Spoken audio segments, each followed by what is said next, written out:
بلکہ جب امریکہ افغانستان میں آیا تو یہاں سے بڑے بڑے شیوخ کو اور بڑے بڑے نامی گرامی علماء کو جہاز بھر کر بھیجا گیا اللہ عمر کے پاس.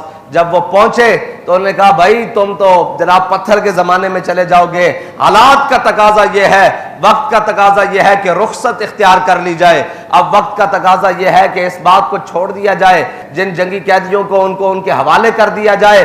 ساری باتیں کہتے ہیں کہ زور سے اثر تک اور اثر سے مغرب تک وہ خاموش ہو کر سنتا رہا, دلیلیں دیتے رہے, ساری باتیں کرتے رہے, وہ خاموش ہو کر سنتا رہا. جب آخری بات انہوں نے کہا اب آپ بھی تو کچھ بولیں, جب یہاں کے سارے علماء نے کہا کہ اب آپ بھی تو کچھ بولیں, ہم آپ سے سننا چاہتے ہیں, تو اس نے صرف اتنی بات کی, اس نے کہا تمہاری نظر اسباب پر ہے, میری نظر مسبب پر ہے. انہوں نے کہا اسباب یہ کہتے ہیں اس جنگ میں نہیں اپنے آپ کو ڈالنا چاہیے اور مجھے ساری باتیں جناب مان کر سر جھکا لینا چاہیے. اس نے کہا لیکن جب میں مسبب پر نظر مارتا ہوں تو وہ کہتا ہے وَمَن يَتَوَكَّلْ عَلَى اللَّهِ فَهُوَ حَسْبُهُ. اس نے کہا جب میں مسبب کی طرف دیکھتا ہوں تو وہ یہ کہتا ہے کہ وہ بندہ ہے ذرا کھڑا طرح اللہ کو پامردی مومن پہ بھروسہ.